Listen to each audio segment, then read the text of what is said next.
వాళ్ళు నేను doctor Venugopal nephrologist, consulting nephrologist. So, నేను first of all I'm thankful to the collector and the DMHO for giving this opportunity.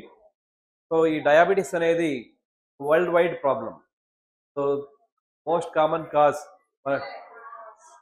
Of death అంటే diabetes. So, diabetes is a silent killer అన్నట్టు. ఇది అదే రకంగా ఈ diabetes వేరే వేరే ప్రాబ్లమ్స్కి దారితీస్తుంది. సో ఆల్రెడీ గణేష్ గారు, సీతారాం గారు చెప్పినట్టు కార్డియోవాస్కులర్ డిసీజ్ అంటే హార్ట్ ప్రాబ్లమ్స్, కిడ్నీ ప్రాబ్లమ్స్, రక్తనాళాల problems, next brain problems. So ఇవన్నిటికీ కూడా ఈ డయాబెటీస్ అనేది ఒక మూల కారణం. సో మనము ఈ డయాబెటీస్ని ఇనిషియల్లీ ఓల్డర్ పాపులేషన్లో చూస్తూ ఉంటుంది. బట్ ఇప్పుడు ప్రజెంట్ సిచ్యుయేషన్లో యంగర్ పాపులేషన్లో చూస్తున్నాము. ఇది మన అలవాట్లు దీనికి కారణమైనది. సో బేసికలీ ఈ processed foods, lack of exercises. So ఇంతకుముందు పిల్లలంతా స్కూల్కి సైకిల్లో వెళ్ళేవాళ్ళు, బట్ ఇప్పుడంతా స్కూల్ బస్లో వెళ్తారు. అండ్ మార్నింగ్ 7 o'clock వెళ్తే నైట్ 7 o'clock వరకు స్కూల్లోనే ఉంటారు. సో ఆటలు ఇవన్నీ, గేమ్స్ ఇవన్నీ కూడా తక్కువైపోయినాయి. So because of corporate styles. So ఈ ఒక కారణం వల్ల మనం డయాబెటీస్ని యంగర్ పాపులేషన్లో ఈవెన్ 30 years ఈ ఏజ్ గ్రూప్లో చూస్తున్నాం. ఈ డయాబెటీస్ అనేది టైప్ 1 డయాబెటీస్, టైప్ 2 డయాబెటీస్ అంటని మెయిన్గా 2 రకాలు మనం చూస్తాము. ఈ టైప్ 1 డయాబెటీస్ అంటే ఇన్సులిన్ అనేది తగ్గిపోయి ఉంటుంది బాడీలో. ఇది యంగర్ పాపులేషన్లో, యంగర్ చిల్డ్రన్లో దీన్ని చూస్తాము. ఈ టైప్ 1 డయాబెటీస్లో యూజువలీ కిడ్నీ ప్రాబ్లమ్స్ ఒక 10 సంవత్సరాల తర్వాత మనం చూస్తాం. అదే టైప్ 2 డయాబెటీస్ అనేది ఒక సిండ్రోమ్ అంటాం. అంటే మనకి ఇన్సులిన్ బాడీలో ఉంటుంది, బట్ రెసిస్టెన్స్ వస్తుంది. సో ఈ టైప్ 2 డయాబెటీస్ అనేది మనకి ఉపకాయం, obesity, along with that hypertension, lack of exercise, that is physical inactivity అంటాం. మరియు స్మోకింగ్, ఆల్కహాల్. సో దీనివల్ల ఇది ప్రిసిపిటేట్ అవుతుంది. ఈ టైప్ 2 డయాబెటీస్ ఉన్న పేషెంట్స్కి ఈవెన్ మనము ఈ డయాబెటీస్ ఉంది అని తెలుసుకునే ఆ టైంకి కిడ్నీ ప్రాబ్లమ్స్ కూడా ఉండొచ్చు వాళ్ళకి. సో మనం ఈ కిడ్నీ ప్రాబ్లమ్స్, మనకి ఈ డయాబెటీస్ ఎలా ఒక ఏసిమ్టమాటిక్ ఫేజ్ అంటే మనకి ఏమీ సిమ్టమ్స్ లేకున్నా, ఏమీ ప్రాబ్లం లేకున్నా వాళ్ళ పని చేసుకుంటూ పోతూ ఉంటారు. సో అదే రకంగా కిడ్నీ ప్రాబ్లమ్స్ వచ్చినప్పుడు కూడా ఈవెన్ ద లాస్ట్ స్టేజ్కి వెళ్ళే వరకు కూడా వాళ్ళు వాళ్ళ పని చేసుకుంటూ పోతూ ఉంటారు. బట్ మినిమం సిమ్టమ్స్ అంటాం. అంటే కొన్ని సిమ్టమ్స్, ఆకలి తగ్గిపోవడము, నెక్స్ట్ కండరాలు నొప్పి రావడము, విటమిన్ డి డిఫిషియన్సీ వల్ల వీక్నెస్ రావడము, నెక్స్ట్ అనీమియా అంటే బ్లడ్ తగ్గిపోవడం. సో ఇవన్నీ సిమ్టమ్స్. బట్ బాడీ వచ్చి ఈ సిమ్టమ్స్ అన్నిటికీ అడాప్ట్ అయిపోతుంది. సో మన దగ్గరికి, ఈ డాక్టర్ దగ్గరికి వచ్చే వరకు ఒక డయాబెటిక్ పేషెంట్ మనకు at the time of diagnosis, like diabetes ఉంది అనే టైంకే కూడా కిడ్నీ ఫెయిల్యూర్ కూడా ఉంటుంది. ఈవెన్ మనకి ఫస్ట్ టైం వాళ్ళు వచ్చే టైంకి టోటల్ కిడ్నీ ఫెయిల్యూర్ అయ్యి మనం డయాలిసిస్ చేసే స్టేజ్కి వచ్చింటారు. సో ఇలా వచ్చినప్పుడు many of the times like patients, మనం నీకు కిడ్నీ జబ్బు ఉంది, కరెక్ట్గా ట్రీట్మెంట్ తీసుకోవాలి, ఫాలోఅప్ చేయాలి అంటే వాళ్ళు నేను ఇన్ని రోజుల నుంచి నా పని చేసుకుంటూనే ఉన్నాను అంటే అక్సెప్ట్ చేయరు. సో ఈ సిచ్యుయేషన్స్లో so we advise the drugs like medications ఇవన్నీ అడ్వైజ్ చేసినప్పుడు దాన్ని కరెక్ట్గా మీరు ఫాలోఅప్ చేసి, కొన్నిసార్లు మనము ఈ ఒక early stages of kidney disease అంటాం. అంటే ఈ కిడ్నీ డిసీజ్ని డిపెండింగ్ అపాన్ ద డ్యామేజ్ మనము స్టేజెస్గా డివైడ్ చేస్తాం. సో స్టేజ్ 1 టు స్టేజ్ 5 అంటే డివైడ్ చేస్తాం.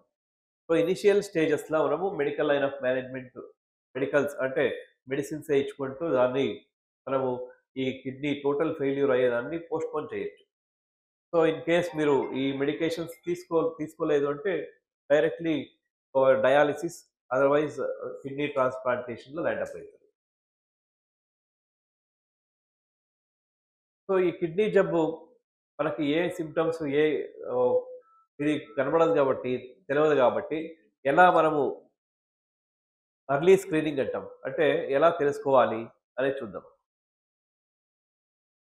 సో, డయాబెటిస్ ఉన్న పేషెంట్ సో, ఫస్ట్ మనము కిడ్నీ జబ్బు ఉందా లేదా అంటే తెలుసుకునే దానికి ఐ టెస్టింగ్ చేస్తాం. సో, కిడ్నీ అనేది ఇది ఫుల్ ఆఫ్ రక్తనాళాలు, బ్లడ్ వెసెల్స్. సో, అదే బ్లడ్ వెసెల్స్‌ని మనము ఐలో గూడా కంటిలో గూడా చూడొచ్చు. రెటినా అంటాం. ఈ రెటినాలో చూడొచ్చు. సో, ఇక్కడ రెటినాల బ్లడ్ వెసెల్స్ చేంజెస్ వచ్చింటే సేమ్ సిమిలర్ చేంజెస్ కిడ్నీలో గూడా ఉంటాయి. సో, కిడ్నీ ప్రాబ్లమ్ ఉంది అన్నట్టు అర్థం. సో, నెక్స్ట్ అర్లీ చేంజెస్ వచ్చేది యూరిన్‌ల. సో, అందరికీ తెలిసినట్టు కిడ్నీ యూరిన్ ఫిల్టర్ చేస్తది. సో, ఆ యూరిన్‌లో ప్రోటీన్ లాస్ ఉంది అంటే కిడ్నీ ఫెయిల్యూర్. సో, కిడ్నీ ఫెయిల్యూర్‌లో ఉంది అన్నట్టు. So, early stages of kidney డిసీజ్‌లో మనము ఈ ప్రోటీన్ లాస్‌ని చూస్తాం. So, usually in early stages మనకి తక్కువ ప్రోటీన్ లాస్ ఉంటది. అదే సమ్‌టైమ్స్ ఈవెన్ ఈ ఆహ్, డయాబెటిస్ పేషెంట్‌లో ప్రోటీన్ లాస్ అనేది కొన్నిసార్లు ఎక్కువ ఉంటుంది. సో, ఆ సిట్యుయేషన్స్‌లో మనము కిడ్నీ ఒక ముక్క పరీక్ష చేసి అంటే రీనల్ బయాప్సీ అంటాం. సో, బయాప్సీ చేసి చూసుకోవాలి. సో, వేరే ఏమైనా ప్రాబ్లమ్స్ ఉంటే దానికి ట్రీట్మెంట్ తీసుకోవాలి. సో, నెక్స్ట్ ఈజ్ మనకి కిడ్నీ డిసీజ్ ఇది ప్రోగ్రెస్ అయితూ ఫిల్ట్రేషన్ తగ్గుతూ ఉంటే బాడీలో క్రియాటిన్ అనేది పెరుగుతుంది. Blood creatinine blood levels of creatinine will rise. Creatinine అనేది ఈ కండరాలు కదలడం వల్ల వస్తుంది. So, it is a metabolite of muscles. So, ఈ ఈ క్రియాటిన్ అనేది బేసికల్లీ కిడ్నీ నుంచి బయటకు పోవాలి. సో, కిడ్నీ ఫెయిల్యూర్ అయినప్పుడు దీని లెవెల్స్ పెరుగుతది. మనకి ఈ క్రియాటిన్ లెవెల్ అనేది సో, అప్పర్ లిమిట్ అనేది 1.3 మిల్లీగ్రామ్ పర్ డెసిలీటర్. సో, ఇది ఒక 1.5 మిల్లీగ్రామ్ పర్ డెసిలీటర్ అంత ఒక 0.2 మిల్లీగ్రామ్ పర్ డెసిలీటర్ రైజ్ అయినా గూడా almost 30-40% of the kidney function మనకి తగ్గింటది అంటే అర్థం. నెక్స్ట్ మీన్‌వైల్ మనము నెక్స్ట్ బ్లడ్ యూరియా లెవెల్స్ చూస్తాం. సో, ఆల్రెడీ డాక్టర్స్ చెప్పినట్టు వేరే హార్ట్ చేంజెస్ లైక్ కిడ్నీ ఇవన్నీ డ్యామేజ్ అయ్యే టైంకి ఈవెన్ రక్తనాళాలు చేంజెస్ వేరే పెరిఫెరల్ బ్లడ్ వెసెల్స్ అంటారు. సో, అంత చేతుల్లో, కాళ్ళ అంతా పైప్ లైన్స్ అంతా క్లోజ్ అవుతుంది అంటే చెప్పారు ఆల్రెడీ డాక్టర్. సో, ఈ చేంజెస్ అంతా ఉంటుంది. సో, ఇవన్నీ ఎవాల్యుయేట్ చేసుకోవాలి. Lipid profile, next ultrasound abdomen. So, ఇవన్నీ చేంజెస్ మనం చూసుకుంటూ రెగ్యులర్ ఫాలో అప్ చేసుకోవాలి. బేసిక్ థింగ్ ఈజ్ ఇక్కడ మనము blood sugar control. So, already kidney damage వచ్చింది. వేరే చేంజెస్ అంతా వచ్చింది అన్నప్పుడు మనం blood sugar control is very important. So, మనం కరెక్ట్‌గా బ్లడ్ షుగర్ కంట్రోల్ చేయకపోతే so, they may have again along with the kidney problem, heart problems. So, infections రావచ్చు, బ్రెయిన్ స్ట్రోక్ రావచ్చు, అన్‌కంట్రోల్డ్ హైపర్‌టెన్షన్ రావచ్చు. సో, ఇవన్నీ డిఫరెంట్ కాంప్లికేషన్స్. సో, ఆల్మోస్ట్ అన్ని organs పైన ఈ కాంప్లికేషన్స్ రావచ్చు. మనం కిడ్నీ డిసీజ్‌ని నేను ఆల్రెడీ చెప్పినట్టు డిఫరెంట్ స్టేజెస్‌గా డివైడ్ చేస్తాం. సో, స్టేజ్ 1 టు స్టేజ్ 5 అంటే చెప్తాం. So, depending upon the filtration. ఈ ఫిల్ట్రేషన్ ఒక డయాగ్నోసిస్ అంటే కిడ్నీ జబ్బు ఉంది అని తెలుసుకున్న తర్వాత ఇది ప్రోగ్రెస్ అయితా పోతుంది. సో, కిడ్నీ ఈ ఎర్లీ స్టేజెస్‌లో మనము కనుక్కొని ట్రీట్మెంట్ ఇస్తే సో, ఆ ఒక ప్రోగ్రెషన్ అనే దాన్ని మనము అది పెరిగేదాన్ని తగ్గియచ్చు. సో, దీర్ఘకాలం ఆ పేషెంట్ బతకొచ్చు. ఇంకోటి కాంప్లికేషన్స్ రాకుండా చూసుకోవచ్చు. సో, ఇక్కడ మన కిడ్నీ జబ్బున్న patients many of the times ఏం చేస్తారంటే ఒక డాక్టర్ దగ్గరికెళ్తారు. చూపించుకుంటారు. నీకు కిడ్నీ జబ్బు ఉంది అంటే అక్సెప్ట్ చేయరు. They will go to some other doctor. So, doctor shopping అనేది ఒక కామన్‌గా చూస్తాం ఈ పేషెంట్స్‌లో. సో, అలా చేయకుండా మీరు ఒక కిడ్నీ స్పెషలిస్ట్ దగ్గరికెళ్ళినప్పుడు కరెక్ట్‌గా మీరు ఫాలో అప్ చేసుకుంటూ ట్రీట్మెంట్ రెగ్యులర్‌గా తీసుకుంటూ ఉంటే ఆ జబ్బుని మనం ప్రోగ్రెస్ అవ్వకుండా చూసుకోవచ్చు. సో, కిడ్నీ డిసీజ్ ప్రోగ్రెస్ అయ్యి ఇది ఎండ్ స్టేజ్ రీనల్ డిసీజ్ అంటాం. అంటే టోటల్ డ్యామేజ్ అయిన తర్వాత so we have two options. ఒకటి continuous haemodialysis, continuous dialysis, and another one is kidney మార్పు, కిడ్నీ ట్రాన్స్ప్లాంటేషన్. సో మనకి ఇప్పుడు గవర్నమెంట్ ఫెసిలిటీ అంతా ఉంది ఆరోగ్యశ్రీలా. So even government hospitals and private hospitals we're doing regular dialysis, so free of cost. ఈ dialysis చేసుకుంటూ regular medications తీసుకుంటూ ఉంటే మీకు ఆ కాంప్లికేషన్స్ అవి రాకుండా మనము చూసుకోవచ్చు. సో మరియు ఈ డయాబెటిక్ కిడ్నీ డిసీజ్ ఉన్న పేషెంట్స్కి ఈవెన్ డయాలిసిస్లో కూడా పోస్ట్ ట్రాన్స్ప్లాంటేషన్ కూడా కాంప్లికేషన్స్ ఎక్కువగానే వస్తాయి. సో ఎప్పటికైనా ఈ ఒక బ్లడ్ షుగర్ కంట్రోల్ అనేది వెరీ ఇంపార్టెంట్. సో ఆల్రెడీ చెప్పినట్టు మనము ఈ డిసీజ్ వచ్చిన తర్వాత ట్రీట్మెంట్ తీసుకునే దానికన్నా సో దాన్ని రాకుండా చూసుకోవడమే better. So prevention is better than cure. Already ఇద్దరు డాక్టర్స్ చెప్పినట్టు. సో ఏమేం చేయాలి? So first thing is so ఆహారం, క్రమబద్ధంగా ఆహారం తీసుకోవడము, తక్కువ ఆహారం తీసుకోవడము, more of vegetarian diet. So non veg డయట్ని తగ్గించి వెజిటేరియన్ డయట్ని ఎక్కువ తీసుకోవడం. Next adequate sleep is very important. So నిద్రపోవడం మినిమం 8 గంటలు నిద్రపోవాలి డైలీ. సో అది ఒక స్ట్రెస్ అనేది తగ్గించుకోవాలి. సో మెంటల్ స్ట్రెస్ ఇది కూడా వెరీ ఇంపార్టెంట్ ఒక కారణం. కిడ్నీ వేరే కిడ్నీ డిసీజ్ కానీ హార్ట్ ప్రాబ్లమ్స్ కానీ. సో దీనికి సో మెంటల్ స్ట్రెస్ అనేది దాన్ని తగ్గించుకోవడం. Exercise, so regular physical activity is very important. And non veg diet, so less non veg diet, non vegetarian diet.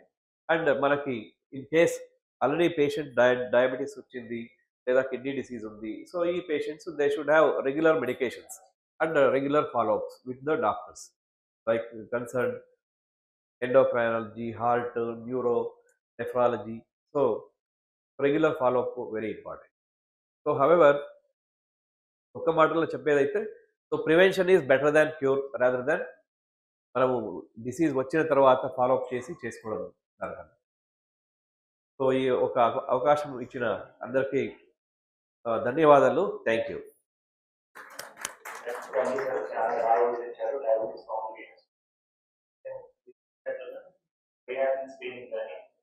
Urine albumin levels కానీ regular retina screening కానీ దాని యొక్క importance మిగతా వాళ్ళందరూ కూడా వివరిస్తాం. మా ఎన్ఎల్హెచ్పి మా ఫీల్డ్ స్టాఫ్ లెవెల్లో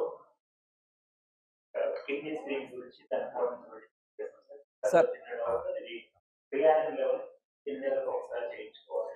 యూజువలీ క్రియాటిన్ లెవెల్ ఎర్లీ స్టేజెస్లో every 3 to 4 months we should repeat. So actually ఇక్కడ ఏమంటే early phase like early diabetic nephropathy sometimes it is reversible also. So proteinuria ఇవన్నీ చూసుకుంటూ మనము first like life basically here it is lifestyle modification, blood sugar control, hypertension control and lipid control, lipid profile. So ఇదంతా maintain చేసుకుంటూ మనము చూసుకోవాలి. And ఇవన్నీ చేసుకుంటూ regular ఫాలోఅప్లో ఉండాలి. So not only the like it is like syndromic approach. Not only kidneys, it is the heart, blood sugar control, lipid profile. So all these things, neurological complications, vascular complications.